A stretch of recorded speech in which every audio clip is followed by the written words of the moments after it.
isto. Marcos 5:2. E saindo ele do barco, lhe saiu logo ao seu encontro dos sepulcros um homem com espírito imundo. Verso 25. E certa mulher que havia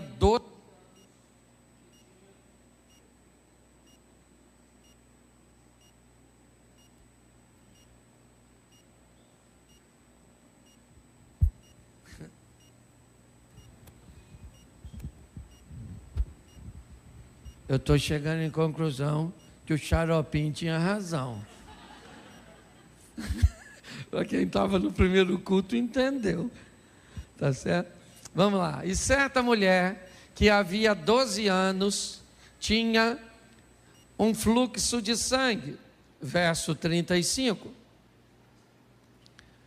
E estando ele ainda falando, chegaram alguns do principal da sinagoga, a quem disseram: a tua filha está morta, para que enfadas mais o mestre? Feche os seus olhos.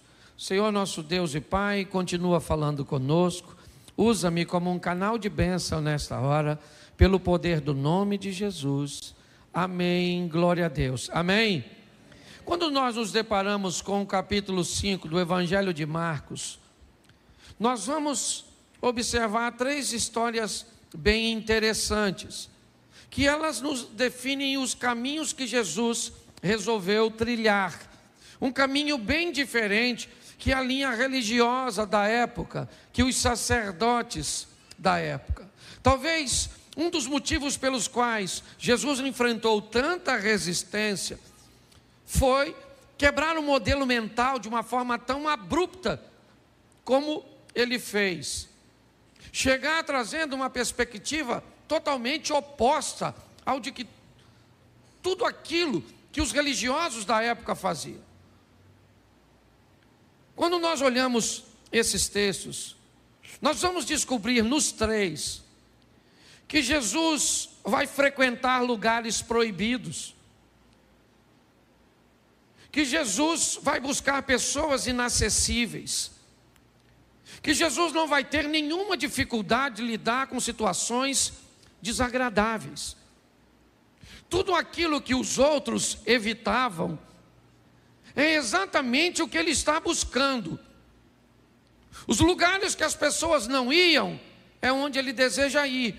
As pessoas cujas quais os outros não queriam lidar é exatamente quem ele queria. As situações mais desagradáveis, opostas, ameaçadoras, que poderiam denegrir a imagem de qualquer um, parecia que eram as tais que Jesus estava buscando. Romper com esses valores, alcançar essas pessoas, frequentar esses lugares, lidar com essas situações, fez com que ele não fosse amado por muita gente,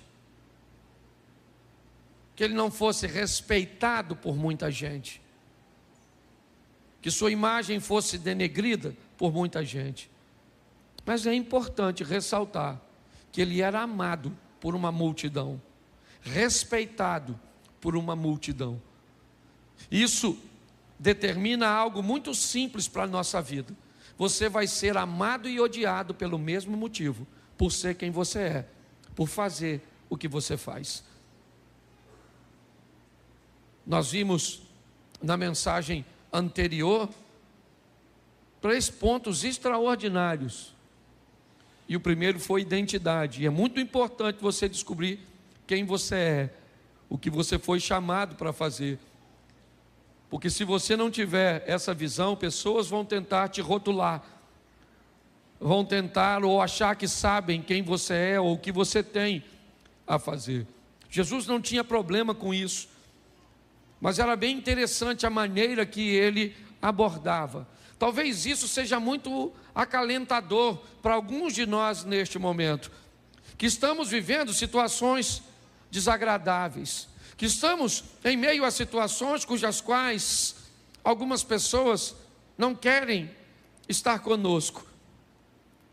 Talvez a sua vida hoje, a sua história hoje, seja um lugar proibido. Um lugar que pessoas não querem frequentar. E é isso que nós vamos ver nos 3 versículos que eu coloquei.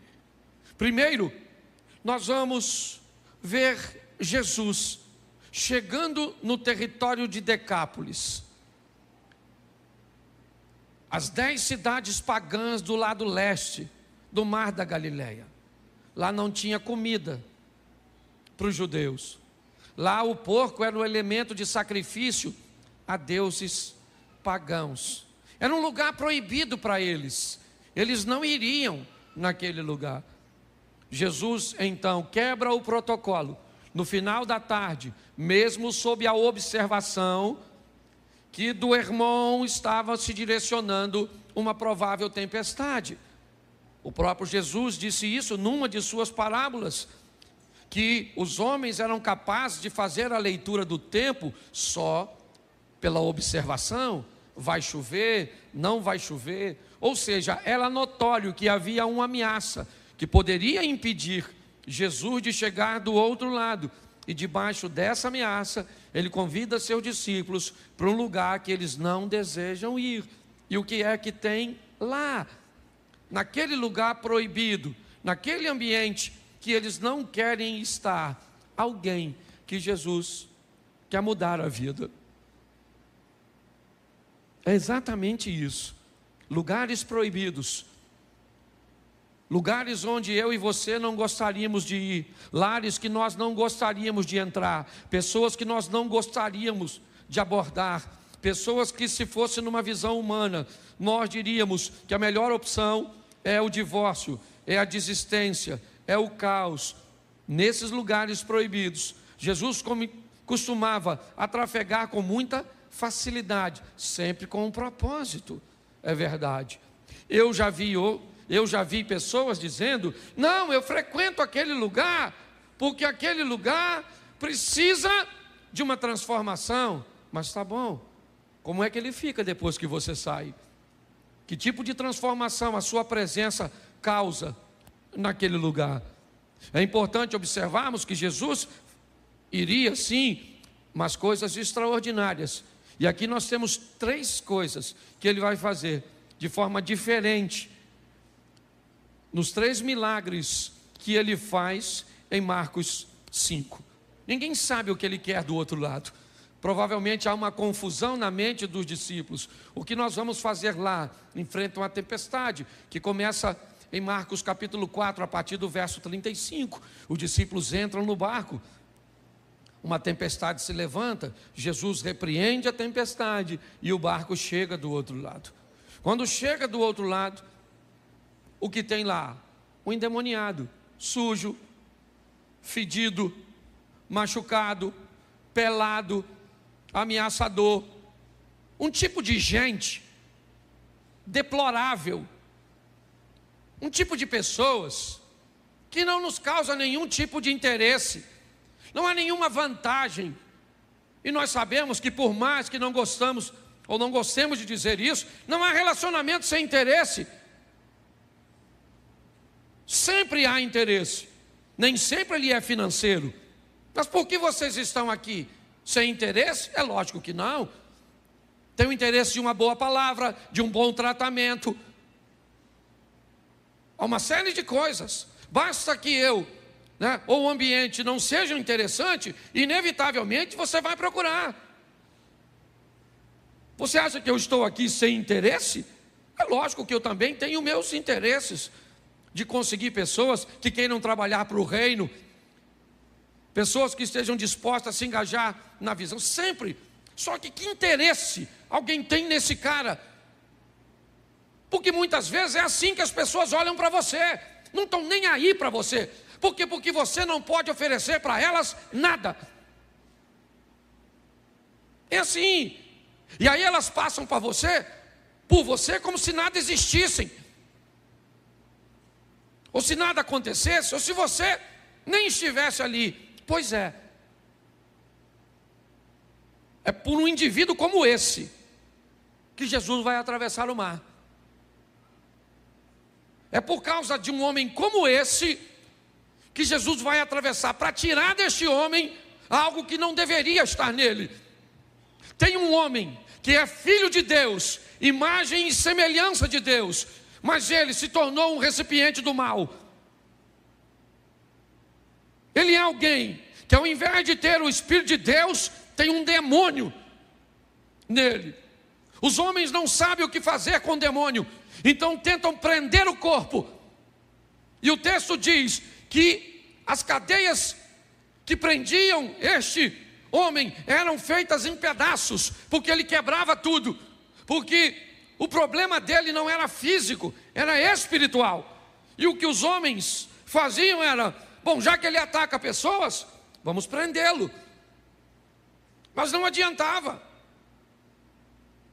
Ele sempre conseguia, de alguma forma, se libertar. Onde isso está acontecendo? Em Gadara, em Gerasa, certo? Lá do outro lado, Filadélfia, Damasco, Ábila, certo? Cidades que pertenciam às 10 cidades pagãs. Naquele ambiente. Mas como é que Jesus sabe da vida desse cara do outro lado, Cid?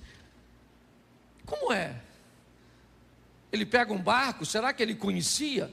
Será que alguém falou da vida dele, como falou do paralítico do tanque? Quanto tempo esse cara está aí? 38 anos, ele está enfermo. Mas o outro está do outro lado, num lugar onde ele não pode deixar nenhum de seus discípulos como missionário.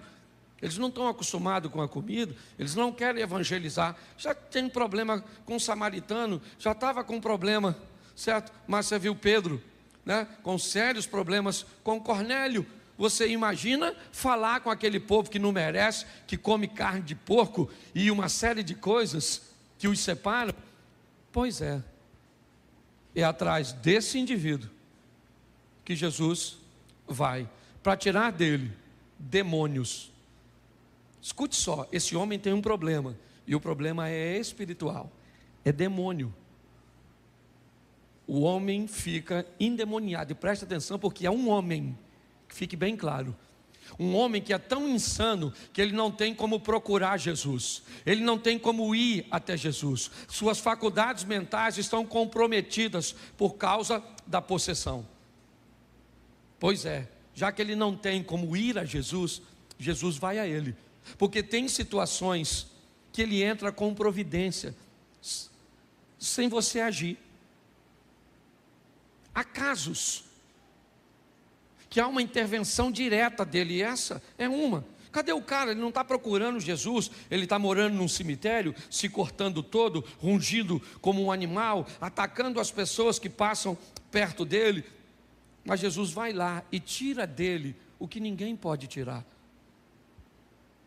Deus trouxe você aqui hoje para dizer para você e para mim que irão chegar momentos na nossa vida que nós vamos nos deparar com coisas que não temos como resolver, estão além das nossas forças, mas nós precisamos reconhecer o Deus que nós servimos, e Ele entra com providência a nosso respeito. Tem questões espirituais, e espirituais não se resolve com grana, espirituais não se resolve com conselhos, espirituais se resolve com ferramentas espirituais, e Ele pode fazer isso, Ele pode fazer isso, Ele pode.